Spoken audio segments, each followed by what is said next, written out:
আজি মহাপুৰুষ শ্ৰীমন্ত শংকৰদেৱৰ অন্যতম শিষ্য তথা নৱবৈষ্ণৱ ধৰ্মৰ প্ৰচাৰক মহাপুৰুষ শ্ৰী শ্ৰী মাধৱদেৱৰ জন্মোৎসৱ।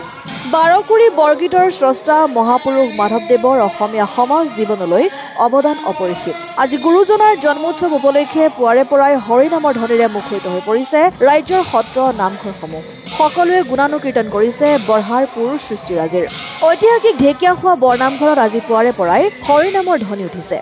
মাধৱদেৱে পুৱাৰ ভাগত নদীৰ কাষৰ এজোপা ঔটেঙা গছৰ পৰা এটা ঔটেঙা ছিঙি আনি তাৰে এটি পটুৱা এৰুৱাই 4 খুটি পুতি মাৰি জ্বলাইছিল এগছি বন্তি। তেতিয়াৰে পৰাই মহাপুৰুষজনাই জ্বলাই যোৱা চিৰ প্ৰজ্বলিত বন্তিগছি আজিও সমাজত বিলাই আহিছে আধ্যাত্মিকতাৰ পোহৰ। সেয়ে ঢেকীয়াখোৱা বৰনামঘৰত পূৰ্বৰ দৰে এইবাৰো উলহ মালহেৰে গুৰুজনাৰ জন্ম জয়ন্তী ভাগ দিনজোৰা কাৰ্যসূচীৰে উদযাপন কৰিছে। পুৱা উষা কীৰ্তন, অক্ষয় বন্তিত তেল অৰ্পণ, নাম প্ৰসংগ, দিহানাম আদি বিভিন্ন কাৰ্যসূচীৰ পিছতে সমূহ ৰাইজৰ সহযোগত ভাগৱত ভ্ৰমণ আৰু সাংস্কৃতিক শোভাযাত্ৰা বাহিৰ কৰা হয়। অসমৰ বহু সংখ্যক ভকত বৈষ্ণৱে অংশগ্ৰহণ কৰা পৰিলক্ষিত হয় উক্ত শোভাযাত্ৰাত।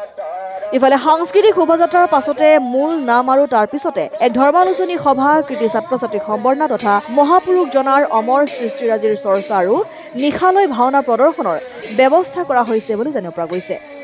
মহাপুৰুষ শ্ৰী শ্ৰী মাধৱদেৱে 1450 শকত এগছি গুৰুবন্দী জ্বলাই এই পবিত্ৰ তীৰ্থক্ষেত্ৰ প্ৰতিষ্ঠা কৰিছিল। তেখেতৰে আজি 535 সংখ্যক জন্ম জয়ন্তী আমি উদযাপন কৰিবলৈ লোৱা হৈছে। উষা কীৰ্তন, নাম পাঠ, যোগান, ভাগৱত সহ সাংস্কৃতিক শোভাযাত্ৰা আৰু কৃতি ছাত্ৰ ছাত্ৰীসকলক অভিনন্দন অনুষ্ঠান আৰু ৰাতিলৈ সংগীত মহাবিদ্যালয়ৰ ছাত্ৰ ছাত্ৰীসকলৰ দ্বাৰা লক্ষ্যযোগ্য ভাওনাৰে আমি উক্ত কাৰ্যসূচী সামৰণি মাৰিম আৰু সকলো ৰাইজৰ পৰা আমি সহায় সহযোগ সজ দিহা পৰামৰ্শ কামনা কৰিলোঁ। এই অনুষ্ঠান জাতি ধৰ্ম বৰ্ণ ভাষা নিৰ্বিশেষে পূৰ্বতো এই অনুষ্ঠান আমাৰ ৰাইজৰ সহযোগত অনুষ্ঠিত হৈ আছে। এতিয়া আমাৰ সমূহ ৰাইজৰ সহযোগত উৎসৱ পাৰ্বণসমূহ আমি ঢেকীয়াখোৱা বৰনামঘৰে পালন কৰি আহিছোঁ। ধন্যবাদ। মহাপুৰুষ মাধৱদেৱে যেতিয়া আমাৰ নাম ধৰ্ম প্ৰচাৰ কৰিছিল সংঘগুৰুক লৈ, শিৱসাগৰৰ পৰা আহি পেলাই আমাৰ এই অঞ্চলতে এহাল বৃদ্ধ দম্পতী আছিল।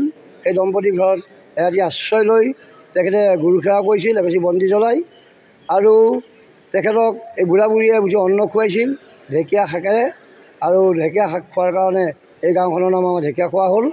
আৰু বুঢ়ীয়ে যি দিহা কৰি দিছিল তাৰ কাষৰে বৈ যোৱা নৈখন আমাৰ বুঢ়ী দিহা হ'ল। আৰু 4টি বৰগছক খুটি মাৰি তেখেতে আমাৰ সীমা নিৰ্ধাৰণ কৰিছিল। আচলতে সীমা নহয়, তেখেতে সেই সময়তে আমাৰ দেশখন যে আমাৰ সেউজীয়া কৰিব লাগে, বৃক্ষ ৰোপণ কৰিব লাগে, সেই কাৰ্যসূচীও তেখেতে কৰিছিল। তাৰে এজোপা গছ আমাৰ সংৰক্ষণ কৰি ৰাখিছোঁ আৰু ভৰি ধোৱা মহাভোগ আমি সংৰক্ষণ কৰি ৰাখিছোঁ। আৰু অক্ষয় বন্তি গছি 1450 শকৰ পৰা জ্বলি আছে, আৰু সেই বন্তি গছে জাতি ধৰ্ম বৰ্ণ ভাষা নিৰ্বিশেষে অসম তথা ভাৰতৰ বাহিৰকো আশীৰ্বাদ প্ৰদান কৰি তেখেতসকলৰ মনোবাঞ্ছা পূৰ্ণ কৰি আছে। ধন্যবাদ।